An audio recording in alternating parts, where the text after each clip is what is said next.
Starting. Let's see.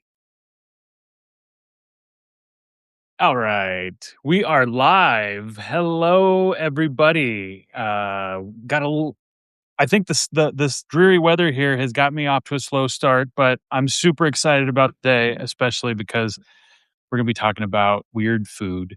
And while people are coming on, I just wanted to wish everybody a happy early Memorial Day. This is the beginning of summer almost, I feel like. So I'm super excited to have my friend Bennett Rea with me today.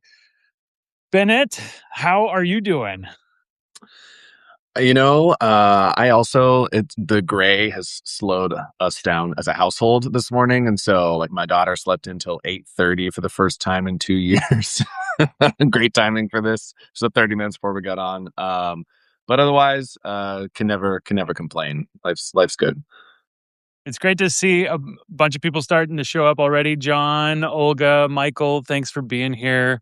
I am Steve Sabaker with Enlightened Omnivore, and I do a weekly newsletter and now doing these lives at least once a month with some of my friends in the food and sustainability world. And, I write about the food we eat, how it's raised, and why it's important to us. Wrote a little bit about travel this week too. I just got back from Hawaii, so I can't complain about this weather. But Ben and I actually just live down the street from each other, not too far apart. And I'm super excited that Bennett's going to be talking about who he is, what he does, and also the stories that we both love telling about food. Um, yeah. So Bennett, how do you describe yourself? I mean, are you a food historian? Are you a quirky food investigator? Like, for people who don't know you, who haven't seen your TikTok or CBS This Morning last Thanksgiving, how do you describe who you are? Good question. Food historian, I feel like I don't have the bona fides for that, right? I don't have my PhD and, medieval food ways or anything like that. I think of myself more as, a curious jack of all trades, putting his body on the line to taste the strange foods of history, really. So I focus a lot on the foods of the powerful. So recipes from politicians, a daily day of eating for the president of the United States or a governor or a first lady, and kind of investigate what that says, what that portends about, American culture. Yeah, and for everybody who's just coming on, you can find Bennett at Cooking with Congress, both here on Substack. But I mean, you started out on TikTok, right? Yeah, TikTok was the first place I really had some semblance of success. It started out as a blog years and years ago, and then put it on TikTok in 2023. So you can find me on there. You can find me on YouTube for some longer format storytelling, Instagram, Facebook, most of the big places where you can find video. And what was it? Why Cooking with Congress? Like, what was it about your curiosity of what politicians are eating? I mean, besides just pure beautiful alliteration, I I found this cookbook. My wife's grandma, actually, at the time she was my girlfriend. Now she's my wife, so things went well. But at least her grandma gave it to me almost 10 years ago. At this point, I think 8 years ago.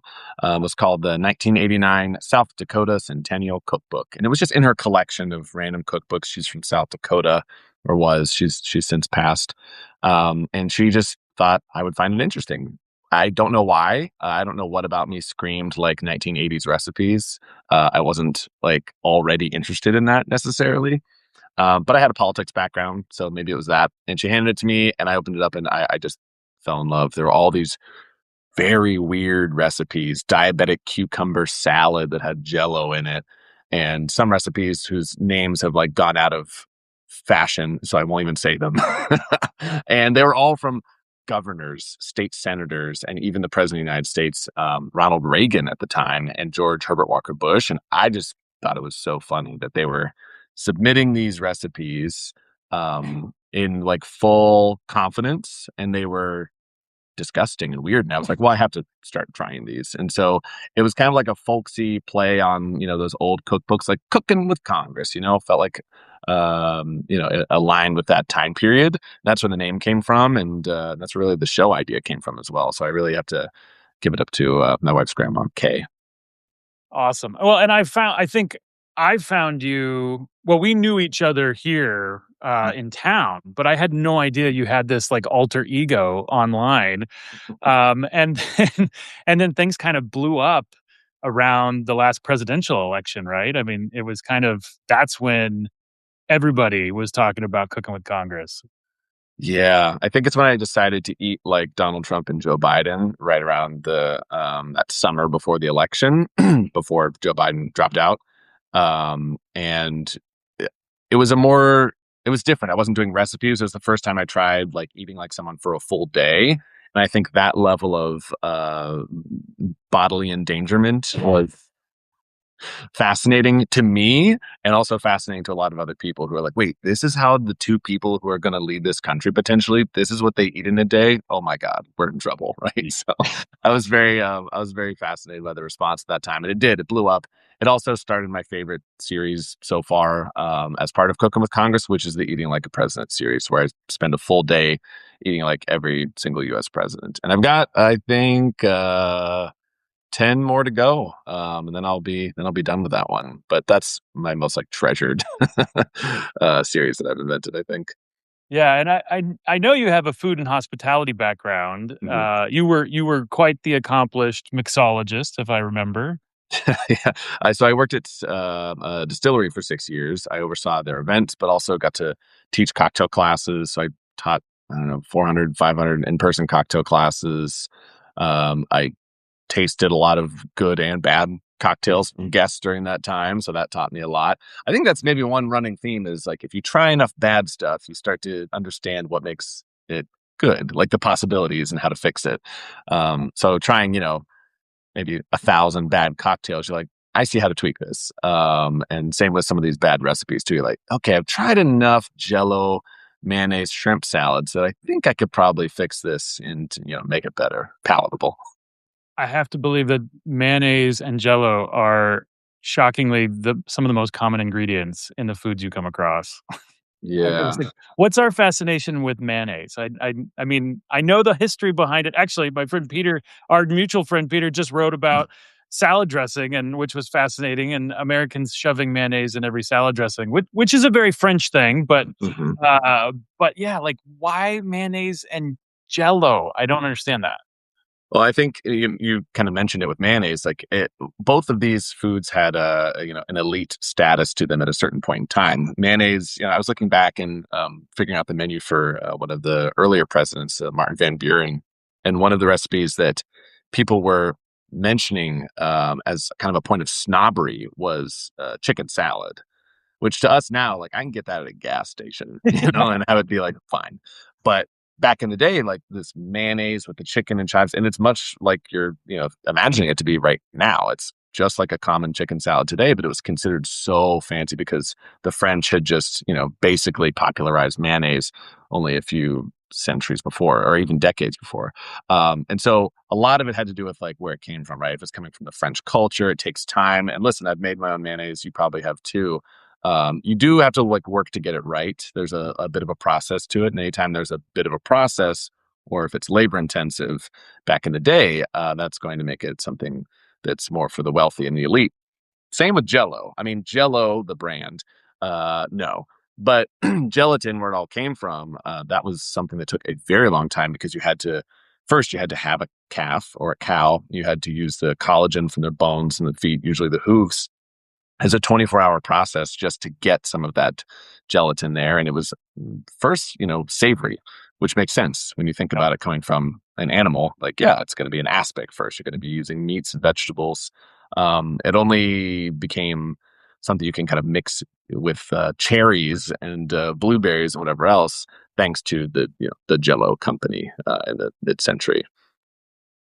My grandfather loved Jell-O at every meal. It was like if it wasn't a dessert, it was a palate cleanser, and I mean, he put all kinds of stuff in Jell-O. Like, what's the weirdest thing you've seen people suspend in Jell-O?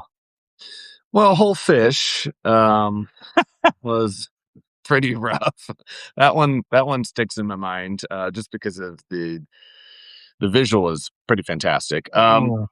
Flavor wise, though, I mean, there's ones that I've tasted that I think when you freeze Jell-O, something happens that, like, at least for me, texturally, it is a nightmare. Just a hellscape for my teeth.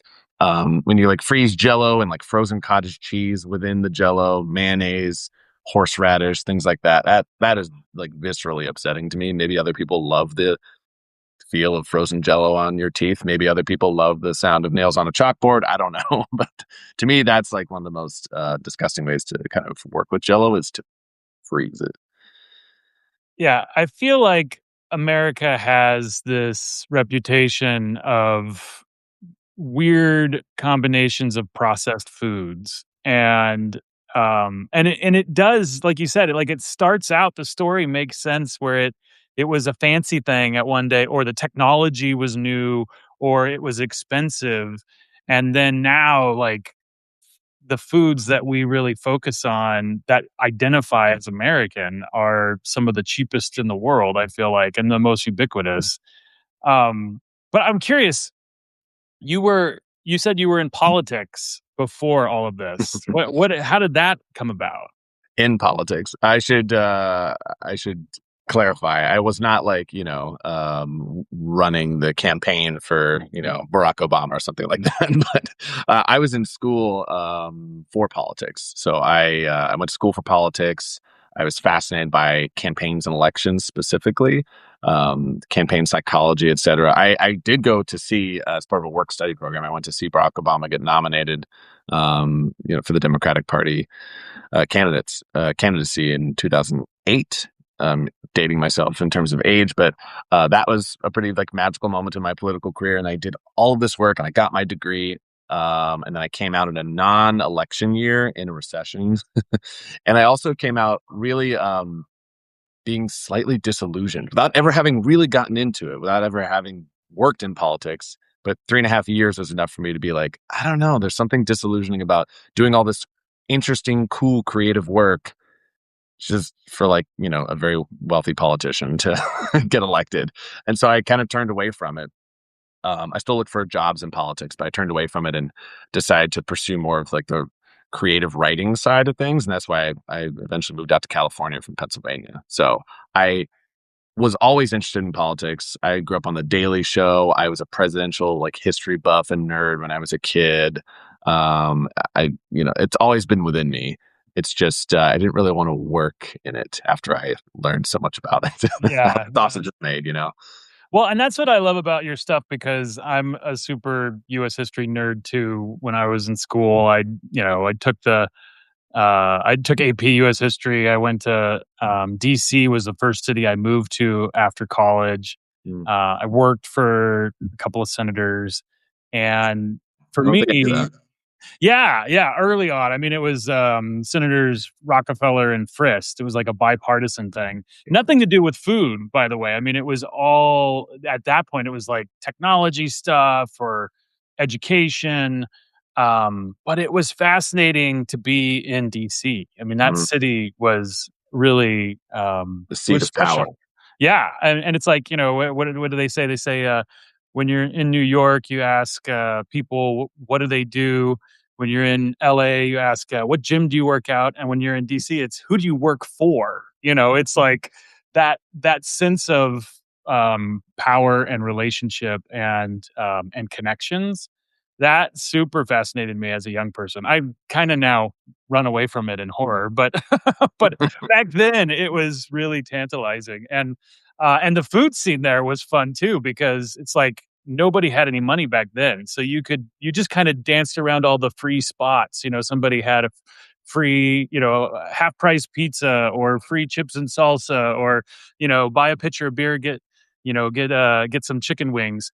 And there was one place that had free hot dogs. So I can't wait to talk about that, because it's Memorial Day and coming up, and I know people are curious about what with hot dogs being like what the most popular American food. Like, what historical weird things can you tell us about hot dogs?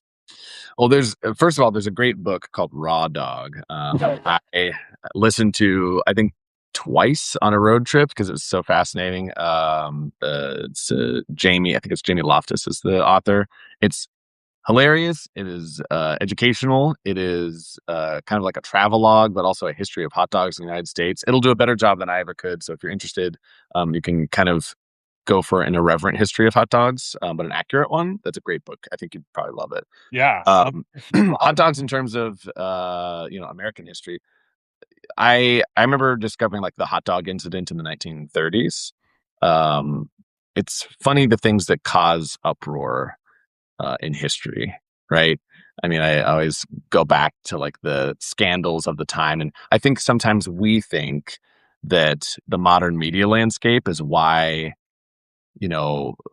a tan suit will cause a scandal, right? Or like, but it's been like this for 100, 200 years. People pick at anything they can, and hot dogs were the thing that they picked at for Roosevelt. So FDR, they served hot dogs to the Queen when she arrived in the United States, and they were dragged through the mud for this decision because hot dogs were still seen as lower class food, right, in Sure. the 30s.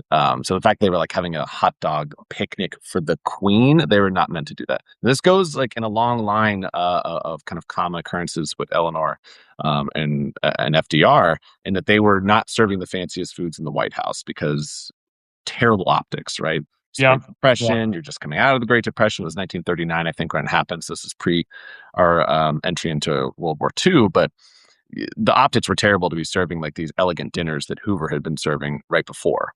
And I've seen the menus. They are 7 courses. There's lobster in there, a lot, when lobster was considered a fancy food. And then FDR is serving like just plain oatmeal, right? He's serving the plainest, most boring meats you can imagine, and then hot dogs to the Queen. The hilarious thing, after all the rigmarole and all the people criticizing FDR and Eleanor for such plebeian serving, was that they loved the hot dogs. Like the Queen thought they were fantastic. Had never had one before. It was our first hot dog. It was in America, and all went well. We didn't ruin our allyship with the UK. That's awesome. That's awesome. Yeah, I mean, I looked into a little bit on kind of the history of, why did hot dogs become this American icon of food? I mean, that there's a lot of German influence in our food, and I feel like there's probably several cities that claim if it's the Frankfurter or the Wiener or, the hot dog ultimately. But like, have you heard any other kind of genesis myths of how the hot dog came to be? Coney Island is the name that like always comes up, right? Where like that was like where everything really got popularized as a hot dog. And again, it's so interesting going into like food history because there's so many competing claims, right? You see this with alcohol a lot, like Yeah. coming from my like background. We're like, where was this cocktail invented? And like 16 different stories with 16 like semi-interested parties, right? We'll be like, no, we actually invented the margarita. But at the end of the day, like you can't really find the answer. There is no true answer. It's one of those things where you think it kind of bubbled up probably in multiple places, maybe within decades of each other. The hot dog is a little clearer, at least in alcohol history, but I think, Coney Island still today is one of those places that kind of lays their claim. You see the hot dog eating contest there every year, right? They've kind of won the PR war, I guess, on who owns the hot dog as an American icon. And I just want to let everybody know too, as I'm talking here with Bennett Rea of Cookin with Congress. Thanks, folks, for joining in. If you have questions, feel free to throw them in the comments. And you've got both of us here to talk about all kinds of weird foods and the history of American tube steaks with hot dogs. We're also going to go and open up our fridges here in a minute and look at some of the weird things in there. But for me, there are a handful of street myths about hot dogs that I think are pretty interesting that surprise people because, that term, you don't want to know how the sausage is made. And there's this perception that sausage is all of the leftover parts, and that it's the undesirables and the things we don't want to think about. And if you just heavily spice it and put it in a casing, no one will think the wiser of it. But for the most part, there are wonderful traditions of sausage where you put things like skin in them or offal or other additives like breadcrumb or milk. But for the most part it's just meat and fat, and it's an emulsification. And I think a lot of people are surprised when they hear that hot dogs are more like bologna or pate even than they are like a bratwurst. Yeah. They're this like creamy, it almost looks like a batter when you make them before they're cooked. It's a liquid form that then goes into a casing. And so a lot of people are like, "Oh god, I don't know about the hot dogs." But for the most part, I think the things that would surprise you are like the casings are actually normally lamb casings because they're the only ones small enough to make that skinnier sausage link. You could use pork, a lot of the times, but you have to use a smaller size. And a lot of for like kosher reasons and religious reasons, like most manufacturers use either a lamb skin or they use cellulose. And most hot dogs we buy in the grocery store are skinless. They're already cooked, so you can eat a hot dog cold. It's not going to kill you. Always do. And yeah, like why not? And they normally don't have a casing on them anymore because people get weirded out by that, and they don't want to use animal casings because they're expensive. So when we would make them in the shop, it was really all about how you get that emulsification, that bind, that the batter to be, this really smooth consistency. So there's no little bits in there, and it eats well, it cooks evenly, and then it has that nice snap.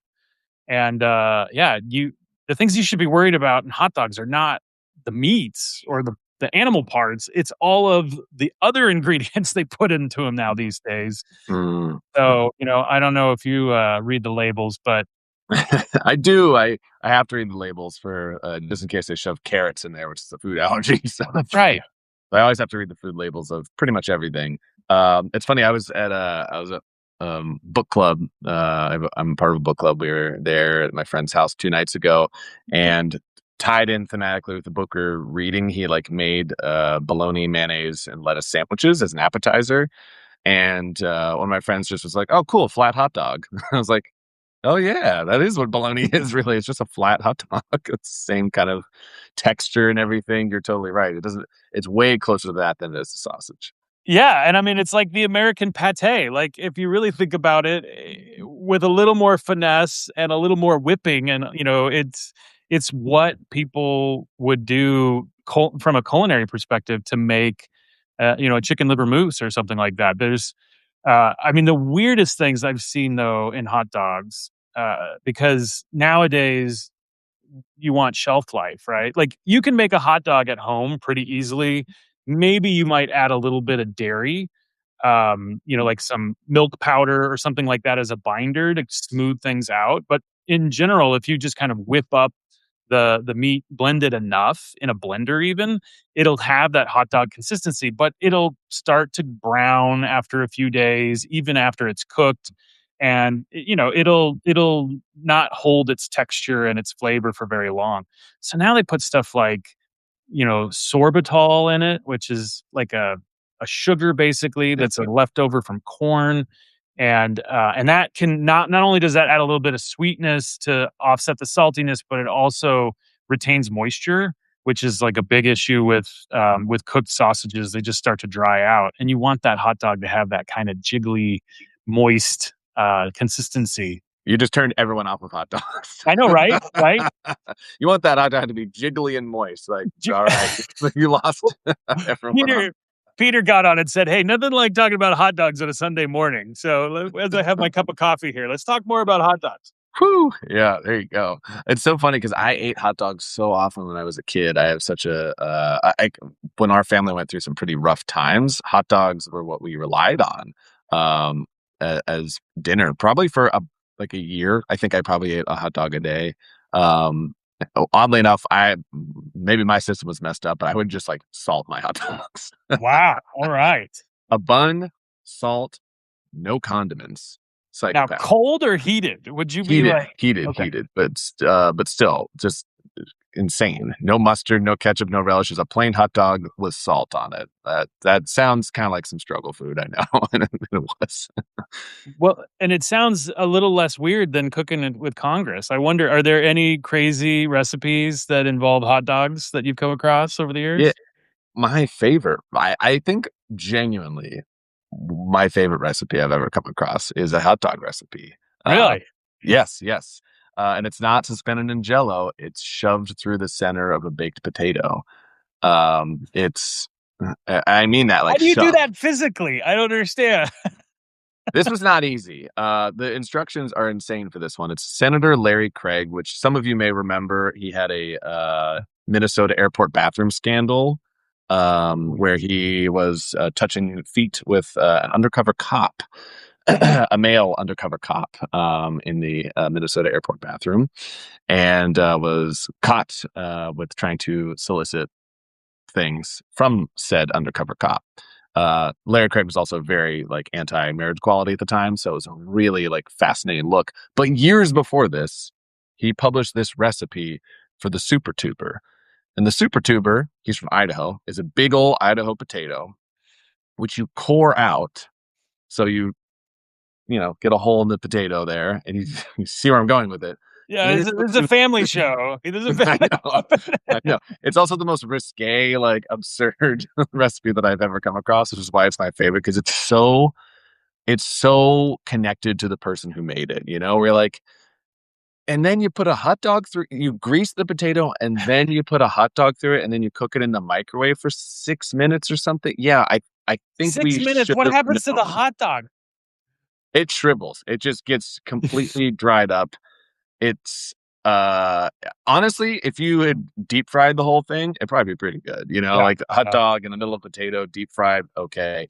But in a microwave, just greased with like Crisco on the outside, it's just a slippery, awful allegory. That's all you're eating. It's like but it was so funny. Making it was hilarious. I want to make it again, just because it brings me so much joy to think of it being connected to this person. Oh my God. Yes. Irony. History always has a curious way of repeating itself, I guess. Really does. I know. Sometimes you're like, okay, the signs were there. That's our fault for not seeing it. Yeah, yeah, interesting. Well, no, I love a good hot dog, and especially for Memorial Day. I don't know. Do you have a Memorial Day tradition? I'll have to be honest with you. This Memorial Day, my tradition is, and this is not, news that I'm sharing like very widely with everybody, but you know this. I'm working on a cookbook right now. Yeah. My recipe tester is finishing up everything, like her last tweaks on that Saturday before Memorial Day. And my photographer for the cookbook needs everything before the first.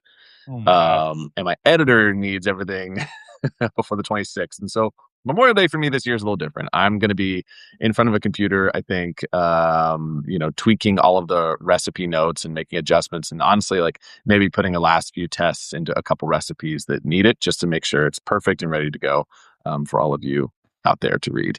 And it's very much worth it. So not a usual Memorial Day for me. It's just kind of a nice day off where I can put my head down and get some stuff done. Otherwise, we really have historically kind of uh, traveled. Yeah. We've like, gone camping with friends or gone up to the mountains. Idlewild here, which is really beautiful. We've tried to do things and just kind of like get out of town for a couple of days at the long weekend. What about you? Yeah, we used to do a lot of travel around, take advantage of every 3-day weekend. But now, yeah, we do a little Memorial Day picnic. We'll have friends over for potluck. I'm supposed to be organizing one this year. My middle daughter is like our social calendar arranger, so she's like, "Hey, Dad, you got send the invite out." You'll get one, but you'll be busy, it sounds like. But maybe you can come over for, a meal, for a snack. But Only if I can bring something. If you'll let me bring a Jell-O only salad, I'll come. I'll attend. Absolutely, absolutely. That's nowadays I've learned my lesson. I used to try to make all the food myself, and it's so much more fun to do a potluck. And I think Absolutely. that concept of sharing food and getting a little inside track on other people's favorite things. Like for me, I love a homemade potluck item that is something I would never try or done in a way that I would never have done it. I'm a little disappointed when someone brings, like, a container of cookies from the grocery store, on a potluck day. I'm like, "Okay, you guys, come on. You could make a salad. You could cut up the fruit, like, bring a watermelon or something." But yeah, we have a big group of folks normally over to the house, and, sooner or later, somebody, like, puts sunscreen on a watermelon and dumps it in the pool, and then you try to wrestle the watermelon out of the pool. That's like Is that a family tradition? I've never tried that. You know I what think it though? might have started at a frat party, but I've co-opted it. I'm saying that, I'm like, "That's crazy," and then the last time I remember a Memorial Day from years ago was, like, me and several friends, were trying to squeeze a watermelon and break it in between our thighs, and so it's like, "Well, okay, yeah, I guess that's not." Everyone's messing around with watermelons, trying to have fun. That's great. At I least thought we're you were not gonna, doing. like, try to push a hot dog through the water. I was gonna say, a full bologna roll or whatever to go through there. No, Well, it's a Pierre family has a question, before we get too X-rated here. He has a question for you. On the show, The West Wing, they had a story about Big Block of Cheese Day. I don't remember that one. Oh, When the I president put a big cheese in the lobby of the White House and let anyone who wanted cheese come and get it. Is there any truth to that story? okay. Yes. So, first of all, I was a huge West Wing fan also as a kid, obviously. As a kid, I don't know how Great. old it was, but whenever it was out, I was watching it all the time and I loved it. Yeah, this is a true story. It's actually Andrew Jackson. So, this is a story that dates back to Andrew Jackson. Uh, I'll keep it abbreviated because I'm actually like releasing a longer episode about this fairly soon. But the abbreviated version is that it was a gift to Andrew Jackson from a farmer. It was about 1,400 pounds of cheese, Wow. Like a which wagon load. yes, exactly. It was a wagon that was actually pulled in by like a team of, I think, 4 horses on a wagon. But at first, it had to be shipped via barge or whatever up to not a barge, but the historical equivalent of a barge. Taking it up the coast to Washington D.C. I guess down the coast. It was from New York, and it sat in the White House kind of like receiving room for more than a year because Jackson just wasn't interested in the cheese. He didn't get the memo that it was like supposed to be an honor and kind of a nod to Thomas Jefferson. Jackson's campaign team was obsessed with trying to make Jackson a permanent figure in American history, right? So like they compared him to Jefferson all the time. Jefferson had received a 1,200-pound wheel of cheese during his time, and so they were like, we need to commission a bigger one. And so they had worked with this farmer. The farmer made it a gift or whatever to Jackson. The cheese was in the White House, and Jackson, being the populist that he was, opened the doors to the public Yeah. in a party. Eventually, close to the end of his term. So when he was leaving office, it was a very few days before, they had this massive blowout party, and it got messy. Like Yeah, the like they wrecked the White House, didn't they? absolutely destroyed it. I mean, so when Van Buren came in, the president afterwards, he was just like, "Throw this away." Like, throw away the couches, take off the curtains, burn them. The grease stains from everyone because there's people grabbing the cheese with their hands, and drinking a lot of alcohol. The White House was a mess, and they said there were reports that it smelled like cheese for like 6 to 8 months after, which is just, can you imagine, like the finest, palace in the land, basically just smelled like old cheese and the common rabble from Washington D.C., which was also like pretty common at that time. Yeah, I was gonna say, what kind of alcohol do you serve at a rager party at the White House in the Cider. 1800s? Cider, Cider? lots of Yeah. cider. Yeah, so, Van Buren banned cider in the White House because of this party, actually, so he never served any cider during his, administration. Only wine and champagne, for him. He didn't like hard liquor, and he didn't like cider, most people think because he was put off by this party. Well, and I had no idea that cider was such a big part of American history. And I was reading a book not too long ago, actually one of Michael Pollan's first books called The Botany of Desire. Mm, And he talks about apple production. And, not only was it a great way to make an alcoholic drink, but like the government figured out that because apples took so long to grow, that they could, if they required you to plant apple trees on your property, they thought it would encourage people to stick around long enough and not like flip their land mm, grants that they were getting. So the Johnny Appleseed thing is totally real, where literally people were out there planting apple trees every new homestead, especially in like Ohio and the early in American history they had to plant 20 trees or something like that, or a certain number per acre. So, and that all was being turned into cider, basically. I mean, you can only eat so many fresh apples, right?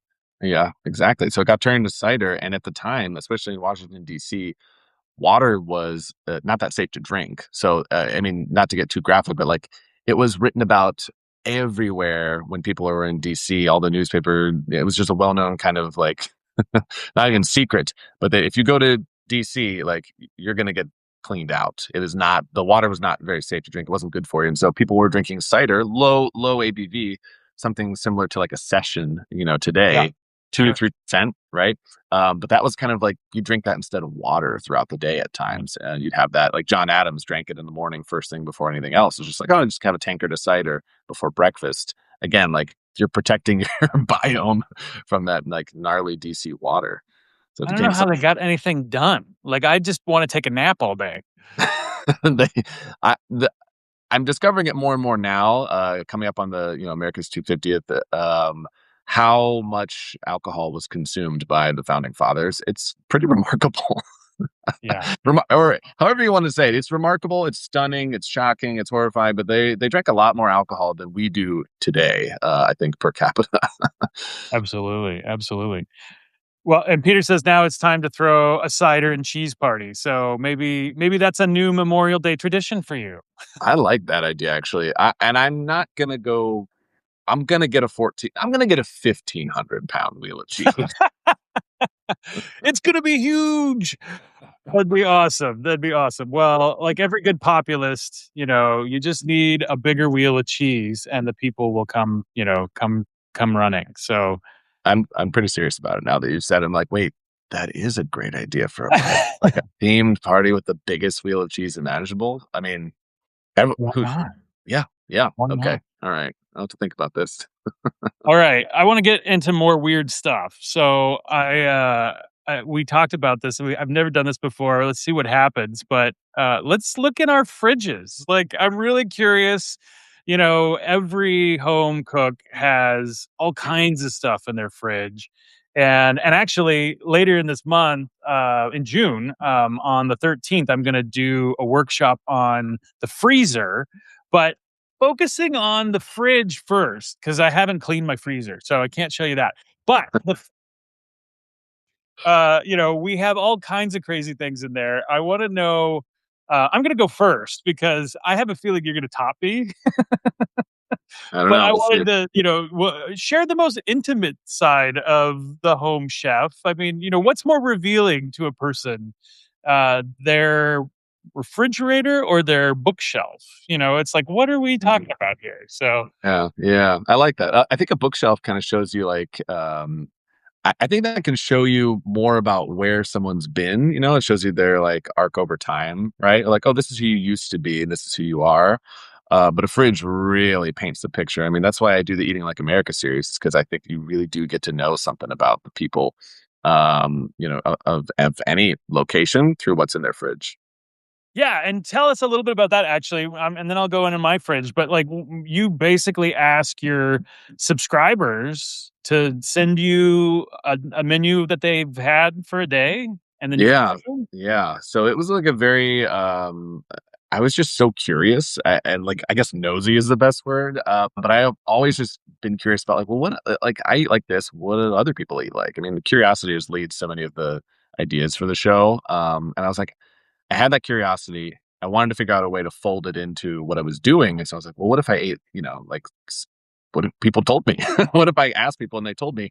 The response was overwhelming. I really didn't anticipate how popular the submissions would be. I had to actually pause for a little while just to catch up because I'm at like the I'm almost at the like spreadsheet limit, I think, maybe of how many submissions I have. And also at my like dietary limit. I do one a week. And I can't do too much more than that because I'm also eating like presidents or whatever else.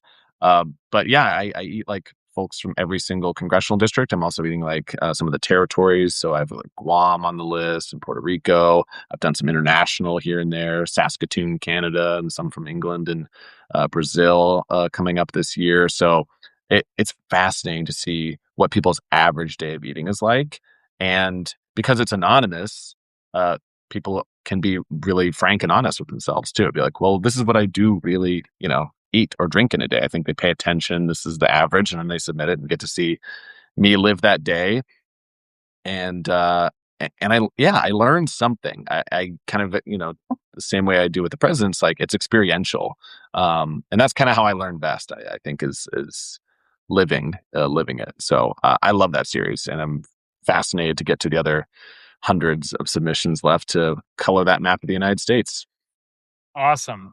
All right. Well, I've got more questions for you on that, but I figure let's show Get folks in what's there. in this. My wife, by the way, does not approve of this activity. It's like, what are you doing? Don't show people. But I'm gonna get in here. Let's see if I can. We'll make the camera turn a little bit here. And one thing you'll notice about my fridge is there is not a lot of stuff in it because we shop almost every day. I'm lucky that my grocery store is like a 7-minute walk from my house. And so I don't like a lot of stuff in the fridge. And when I've been home because I've like used everything and it's empty. And then everybody else is like, there's no food in the fridge, but there's tons of food in this fridge. I could make a meals for a week with all this food, but it's yeah, that's the biggest thing is like a big fridge. Also, we used to live in Europe. We used to, we lived in New York, so we had small refrigerators. So it was just kind of Yeah, like I got into the habit of going to the grocery store every day, which I know for most people is not a possibility. But that's my life too. I'm there 5 days a week, just because you got to get things fresh, for so much of it, and also because I just can't keep that much weird meat in the fridge. I have a pescatarian wife and daughter, and so I can't keep like cow tongue in the fridge every single day. yeah, totally. And I'm curious, is there anything that you don't put in the fridge? Like one thing you'll notice in mine that is not normally in here are eggs, because we have all these eggs from our chickens, Oh, and you don't need to refrigerate eggs. But literally if I leave them on the counter, they stack up and then they get in the way and then they get broken. So I put my eggs in the fridge, although my daughter who bakes loves to take them out and temper them. And I don't know exactly why you're supposed to temper eggs, but uh, whites. yeah. If you're whipping into a meringue or something like that, Right. Exactly. yeah. But the weird things, I mean, it was hard because like there aren't a lot of choices here. I've got, miso paste. I've got probably like a 3-week old can of tomato paste that I never use a full can and then I forget that it's in the fridge. And so Then you that buy was another what one. was like, it's probably not even, there's probably like a little nub of black tomato, that's been like dehydrated. Um, I had up here I have my anchovy paste, which I love this. This is Mm-hmm. like perfect for tapenade or add some flavor to a sauce or Pasta sauce. Yeah. it's great umami. And I can't stand opening the cans of anchovies because they spill the oil everywhere. You don't use all of them, and then you're like, okay, now I've got to make something out of it. So this is resealable. It's like I don't think I've ever worried about it going bad. It's got a born on date on the back. Um, this one's Crown and Prince. There's a ton of different ones that if your grocery store doesn't have it, you can buy it, online. And then you always have anchovy paste. And I find I use it more often too because it's just not as messy and stinky and like gonna spill in my fridge. I hate to like give you, but I'm going to connect the dots here. I feel like you should get tomato paste in a similar size too. Well, I've tried that, and this is actually harissa paste, which is kind of like the best of all three things. It's got some umami, it's Yeah. got some tomato and some spice to it. But yeah, I've tried that. The tomato paste tubes are like that's a no brainer. But I feel like I've used the whole tube every time, and so it feels like more wasteful. Like there's less in the tube than there is in the can. I feel like. Yeah, that's true. So That's true. anyway, but yeah, harissa, anchovies.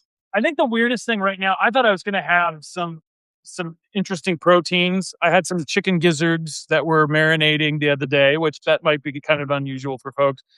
The weirdest thing I have in my fridge right now is this is a jar of Siberian. You're not gonna be able to read it because it's in Russian, but it's Siberian green pine cone jelly. Oh, cool. Oh, that sounds delicious. And you'll notice I've never opened it. I don't know how long it's been in here. It was a gift, a lovely gift from my sister-in-law who's Siberian, and I never really knew what to do with it, and I couldn't read the label, and then it kinda got tucked in the back of the fridge, and then it disappeared for I mean, it's probably been in here for 4 years.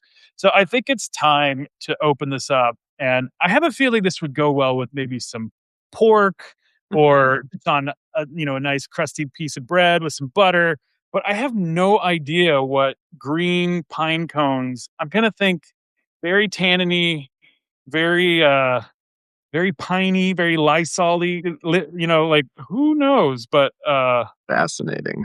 yeah, and it's definitely a little darker than it was when I got it, so it's got some age on it. So that's probably the biggest curiosity in my fridge right now. And you all have to just wait until June 13th to see my freezer, which I think probably has some more interesting things in it than what's in my fridge. My freezer's the same way. I have a chest freezer in the garage I had to invest in, just to kind of because I would use not a whole beef tongue, but half a beef tongue. I would use not a whole entire ham, but like a half for a recipe, and so I never want to waste.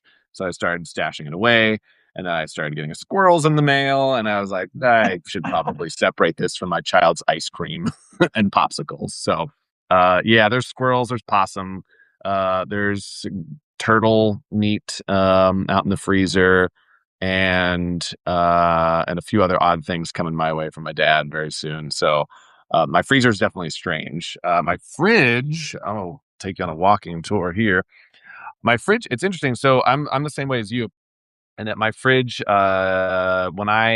it's not normally super full. When it's super full, it's full of things that I have cooked that we'll eat for leftovers for 3 days. Yep. And Monday is the day where I like go shopping big. Usually, I've also been gone this week, so right now my produce bowl is very overflowing. I would Nice. like it to be. Lots of Very fish all over the California place. California avocado world there. California avocados. Yeah, I was on a California grown field trip basically this past week, and so my produce is ridiculous. I would say the two weirdest things I have in my fridge are I mean, this is interesting. Almond oil based mayonnaise, kind of fascinating. Just Okay. got this the other day, so not sure what that's all about, but could be delicious. Haven't tried it yet.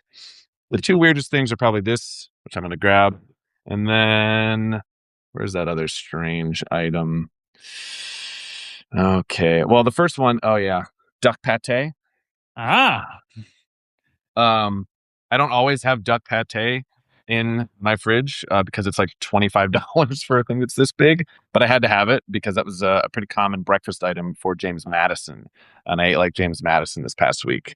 So the two weirdest things in my fridge are duck pate and a full 4 servings, maybe 3 or 4 servings of this, which says brown sugar on the outside because I used up the last bits of the brown sugar. This is actually Thomas Jefferson's hot spiced toddy in ah, refrigerated form. So it is very boozy. It is not uncommon to open my refrigerator and find like a batch cocktail of some sort. Again, like I used to teach cocktail classes. That's kind of my party trick is to bring either a Jell-O salad for shock value or a batch cocktail because you bring wine, that's wonderful.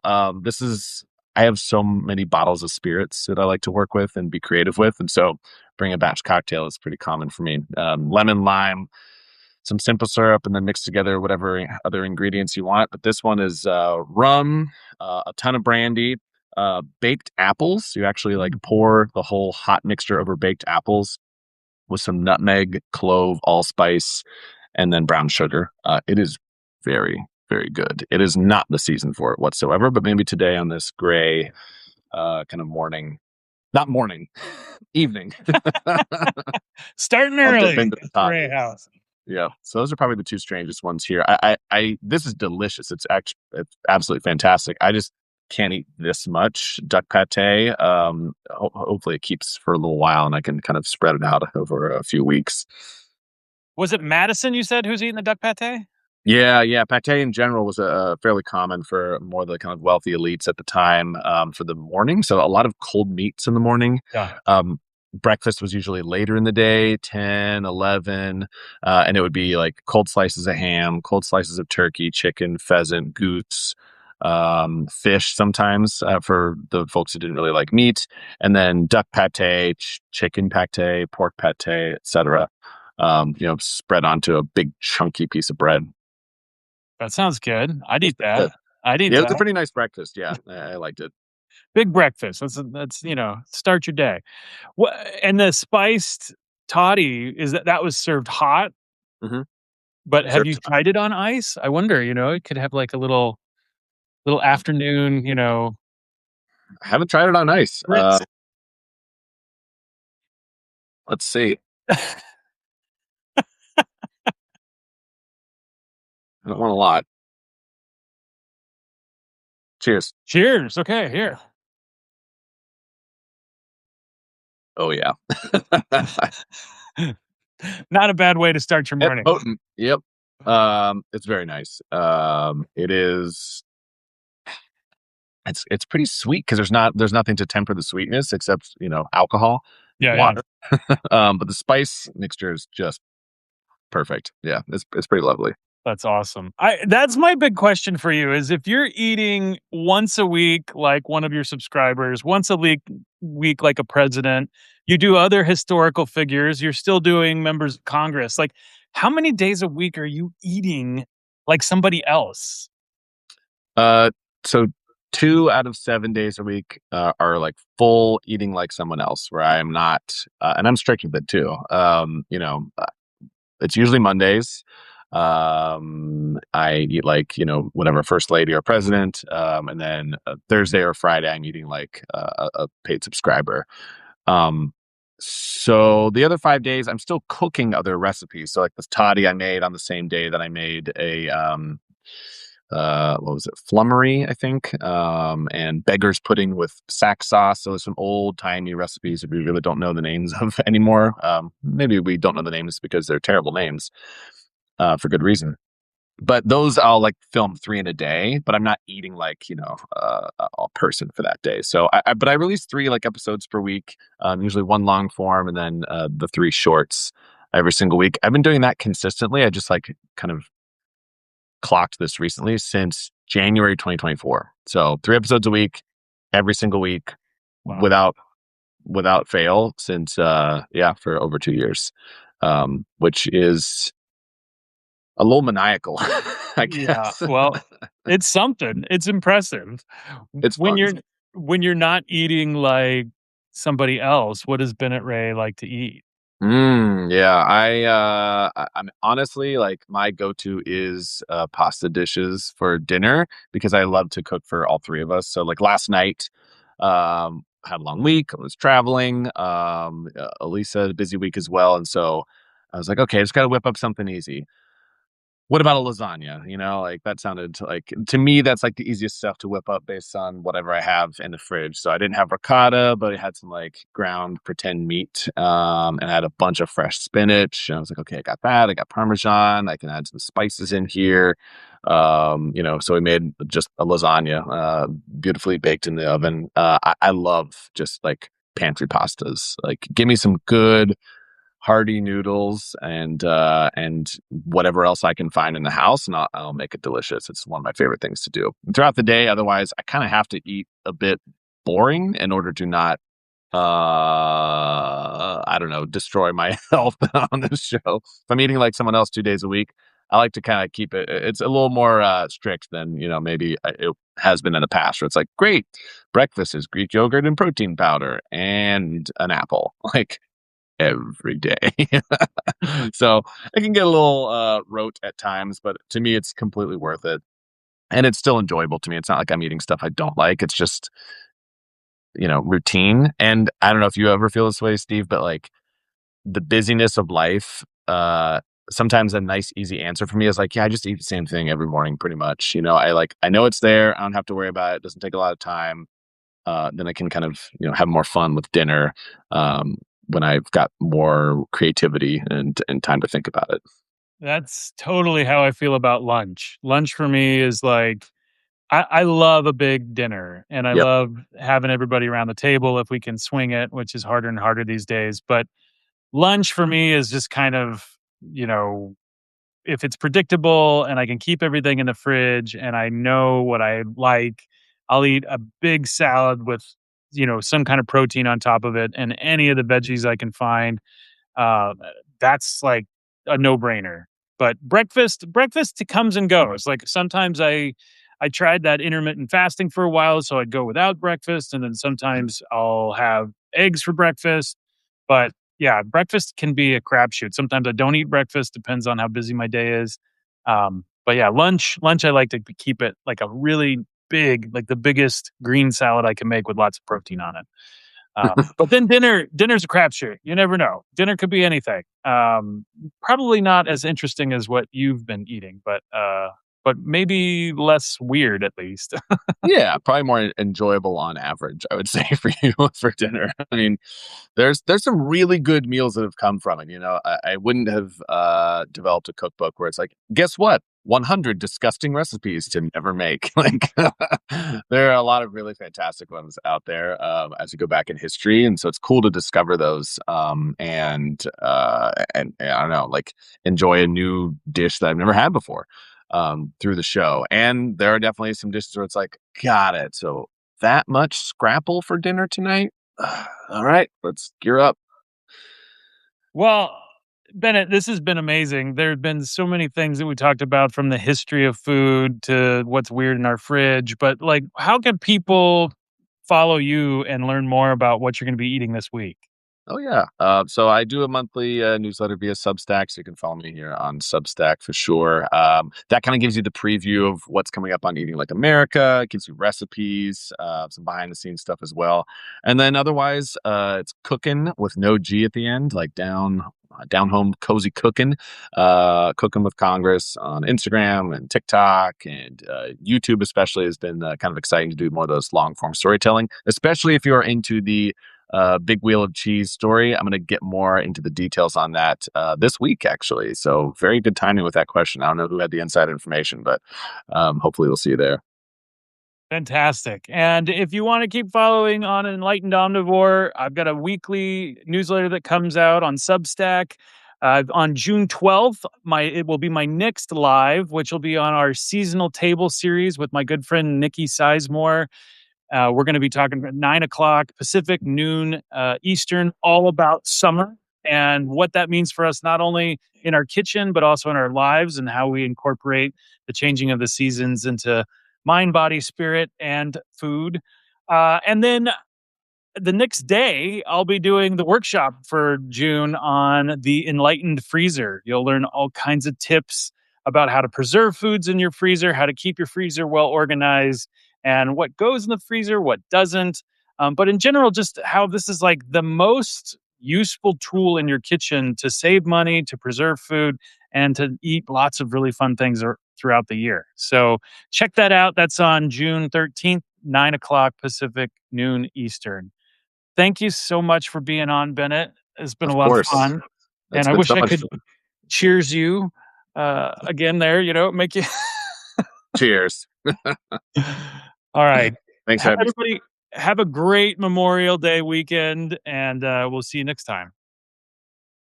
Thanks, everyone.